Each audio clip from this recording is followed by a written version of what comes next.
I'm going to read a couple of poems from my previous collections. The first one is from the collection Between Silence and Silence, and it's a poem entitled Shadows Will Hide the Sun. It's a poem about the baptism of my son Darren. Shadows will hide the sun. Bathe him in light. I pray, bathe my son in light. His be a good life's lustre. Through a world growing dark every passing hour, bathe him in light. Let brightness gleam about him. Bitter will be days to come. Shadows will hide the sun. Thus is the life of a man. But within him let brightness dwell. Spare him dullness all his days. Defend him ever from despair. From valley depths let heaven lead him. Never lose the mountain light. Through gall and ash a pearl will shine. Let his life gleam. In the dark world, bathe him in light.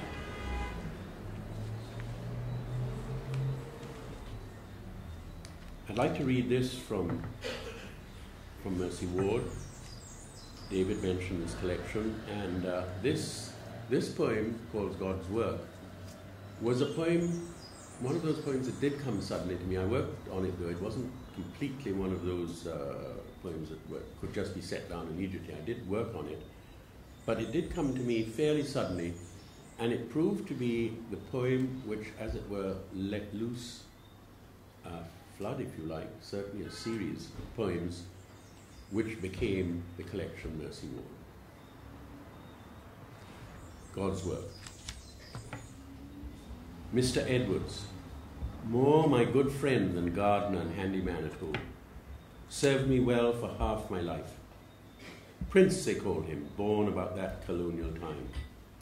I called him Mr. Edwards until the hour he died. Strong black face, handsome old man, ashy cap of curled short hair. Never sick a day until a day he sick. Win by the heart, he said. But the heart was sound, too sound. It took months of agony to kill him, ripping his guts away slowly, until that strong, good man was nothing. God's work, he would say, when the rain pelted down, when floods rushed in the rivers and storms lashed the treetops. And God's work now, he said, when the pain racked him, spasms crumpling up his face, sweat dripping in the effort to hold back the gut-contracting cry not quite escaping. Prince Edward, he too strong for cry, but his last day in my arms he cried. God's work. God should play more. And this poem is from my collection Essequibo, and it is called Dream Island. Essequibo is a truly magnificent, great, wonderful river, which is one of my homes, if you like. And it has extraordinary abilities. One of the extraordinary things in the Essequibo River, which all of you who know it will know, is that it will suddenly islands will appear there. Such a mighty river, but suddenly islands will appear from nowhere. And some of them are most beautiful. This one is called Dream Island. Far up from the ocean coast, green deep in Essequibo forest, for briefest season, soon as fast water comes, it will go. The tides have tugged an island into being. A blazing, bone-white beach appears mid-river, sudden as a dream. Bank of sand and scoured stones, pink shells from prehistoric seas. Low tide, you can land and own this silent, lovely place. Clear red water lapping past, seabirds alighting, preening, the sounds of wings and water. a great sky of piling clouds, and winds that are the breath of God. Wide, amazing, perfect stillness. I come ashore through gleaming water, bringing a feast of gold-red berries, cassava bread, flowers for beauty that will last an hour. I come to read on this bright temporary island the overture to Proust's beloved book. Heat lightning flashes in far mountains. Storms will soon wash all this away. Lost, lost in the great river of this book. Clouds of fireflies burn as night begins. No one will ever do what I have done. And now I'd like to read a couple of poems from the new collection, The Comfort of All Things. And I would just like to say about the book, that when copies were delivered, was it yesterday? It's such a great event for me that it seemed longer, but I think it was yesterday. I could not, if I may say so, believe what a beautiful book had been achieved right here in Guyana. This poem is in fact called The Comfort of All Things. The collection itself has that title, and this poem is called that, The Comfort of All Things. I went out for an evening swim alone. A perfect pendant of lightning blazed deep in a far thunderhead as I walked. I was astonished how it lit the world, revealing smallest details I would have missed. Now they really exist. I pick a stone up, feel it, smell the wet dirt, rub it clean. Its shape is marvelously unique. I wrap it in a gold leaf I've also noticed. Walk on, wind rising over the wide water, and of the moon aloft. For eons gone and to come, the river washing and retreating, swaying in the vertigo of time. Immensities surround me, infinity of sky, swimming a long way out, full of peace. I think how old I am compared with the stars. This is a poem entitled Speaking to the Gods.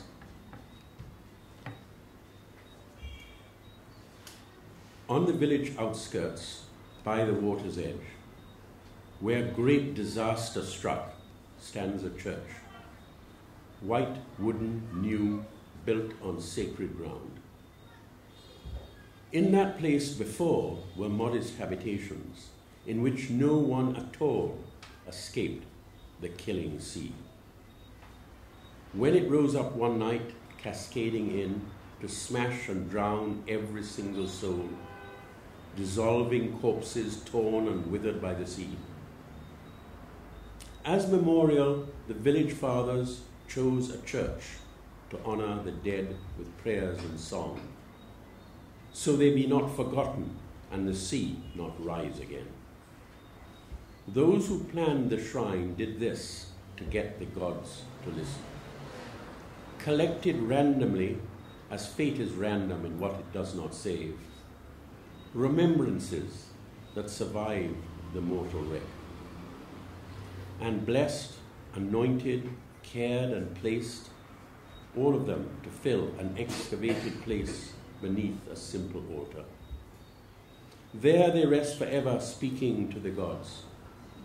Tables, kitchen pots, portraits, a fishing spear, an intact necklace of great beauty, an axe, a bucket, school uniforms and dresses, caps and shawls, a fat carved owl, which was a toy or amulet, Christmas balloons of joyous red and green, miscellany of living before sudden, awful death, and bells, which a few households kept, which whisper still for those who come to mourn, and forever will, when all are gone to dust.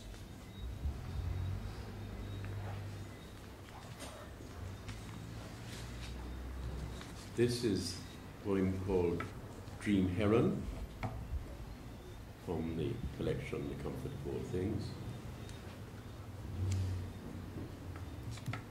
the glory, the shining, the certainty, the silence, the marvelous peace, the gleam of water glade. Age grips me, but I feel young again. Such beauty is a spur to live forever. The great white bird tugs itself to heaven. It seems to step upwards in the morning air. In my memory, it lives. My eyes are clear as when I was a boy, all the days before me. Time still in the shadow of green trees, flowers pouring from the freshened earth, a froth of colors, a cauldron rush of brightness, that white ascension, life intact and new, summoned from an empty season.